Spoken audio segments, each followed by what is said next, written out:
Hey YouTube, it's your boy Widgie here, bringing you some more strategy game goodness with Iron Harvest, and it is Changelog number 3. So I recently did a video on Changelog number 2, which is kind of redundant now because we're moving on to the latest patch. So it's a pretty big one, and I'm going to just quickly run through it, so hopefully it'll be about 10 minutes, hopefully no more than 15. So let's quickly run through it, and we have got ranked ladder, so let's get competitive. We have a skilled rating system with 10 placement matches where you have bronze, silver, gold, platinum, diamond and master with 4 divisions in each. So sort of similar to StarCraft where you have those different divisions where you have like gold 3, gold 2 and gold 1, and then you go up to platinum 3, 2 and 1. So that's very, very similar. So that's awesome. It's saying 10 to 15 placement matches, but on the game it says you play 10 and then it establishes your rank. So that's pretty cool. If we just come out here, I will quickly show you. If you go into ranked now, see I've only played 5 out of the 10 so far, but if you go to leaderboard you can already see that there are people now ranked. We have Zyron at the top here, and a total of 43 people so far have actually qualified to be ranked because it's the top 200. So there you go. Let's go back to the notes. So, okay, so let's just run through that. So, auto cast abilities is new. So, it's just a sort of way of making it a bit easier for people who don't have to micro. So, you can simply just have it as auto use. So, whenever the cooldown's off on the ability, it will automatically use it. To be honest, I'm not going to use this that much because I'm going to be playing quite a lot of multiplayer. And, you know, I kind of want to keep it. I kind of want to use my abilities when I want to rather than having it as automatic. So, I'm going to probably not really use that much. General changes, some AI improvements, fixing some freezing bugs and some fixes to UI and that sort of stuff. Quite straightforward.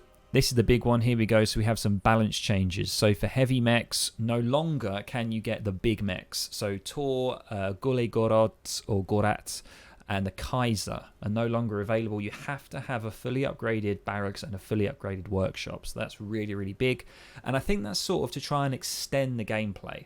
And also what it means is the fact that you can no longer have those mechs in Reserve 2, which means that it makes Reserve 1 more viable. Because before, majority of people were going Reserve 2 because it was just a lot better. And I feel like when you had Reserve 2, it was just the minute you get your Reserve 2 out, that's it. The game's completely changed, and it's just a race to get the biggest mech out and just keep getting that mech out. So now with this, it makes Reserve 1 a lot more viable. So I think it's going to make games maybe a little bit longer, play-wise, because it takes longer to get those larger mechs out, but I think that's okay. I'm okay with that. Moving on, we've got field cannons and anti-armor gunners. So they do not do as much damage to unarmored, which is really good because you had a lot of spam anti-armor gunners. They are still viable, definitely, but they're not as hard hitting, which is good. And also the field cannon isn't as devastating to unarmored units, which is good. The splash damage there has been reduced. Moving on to headquarters, increase the HP. So once again, sort of trying to sort of improve the length of games, so you can try and stop people rushing headquarters in the early game to try and destroy them. So that's quite a good little buff there to HQ HP. We have reinforced repair and heal. So this is really, really good. This is a slight buff to the medics heal here. So healing infantry with medics has now been reduced from 170 to 75, which is really, really big. And also a big one here, repairing exosuits is been reduced dramatically from 200 to 150 iron and 30 to 25 oil. And also the in-field repair has been halved as well. So this makes exosuits a bit more viable, I think. Because I think one of the big things was that it was really expensive to reinforce them. And I think by doing this, you know, it's going to help. It's still not a massive reduction, but it's a reduction nonetheless. So we might be seeing some more exosuits in play. I know that I've played a couple games with the Eisenhowers. So anyway, moving on to the specific factions. So Palanya, the good old Cav boy, Horsey boy, Mikhail Sikorsky, he has been nerfed again. Ouch. For a second time now, he's been spanked. So his melee damage now has halved for unarmored, halved for light, halved for medium, and halved for heavy. So it's a big one, and also huge HP decrease as well. So I don't think this hero is going to be used that much, to be honest. I don't know whether it's still viable to go. I think Anna's probably better, and Lech is probably better. Yeah, it's going to be an interesting one, to say the least. The risers, which the exosuits, have had a significant increase to their weapon damage, which is really, really good. Makes them more viable. The Strasnik has had a slight HP decrease. Not too much of an issue, I think, really there. The Schmeili isn't as powerful because that was a sort of a strategy. People were getting double Schmeilis in Reserve 2. And they are pretty mobile and they can be quite devastating when they get ranked up. So there's a slight nerf or debuff to them. The Mockney, which I believe is the artillery unit, the weapon damage is increased on that. And the Losa, which is the little guy with the little guns, sort of what waddles around, he's a lot cheaper, so that's good. Moving on to Saxony, we have Brunhild. Now pretty much we can say that the Reserve 2 heroes of Saxony are the best. They're not the best. So Brunhild has had a big buff to HP, so 850 to 1100, which is really good. The Stiefmutter, which is the one that flings out the wheels, damage has increased quite a lot here, 65 to 85 on the light, 50 to 75 on medium, and 40 to 65 on heavy. So Stiefmutter, I mean, I use the Stiefmutter quite a bit, so now knowing that it's increased even more, it's probably quite a good shout to go for it. And the Wotan has been slightly reduced there, so...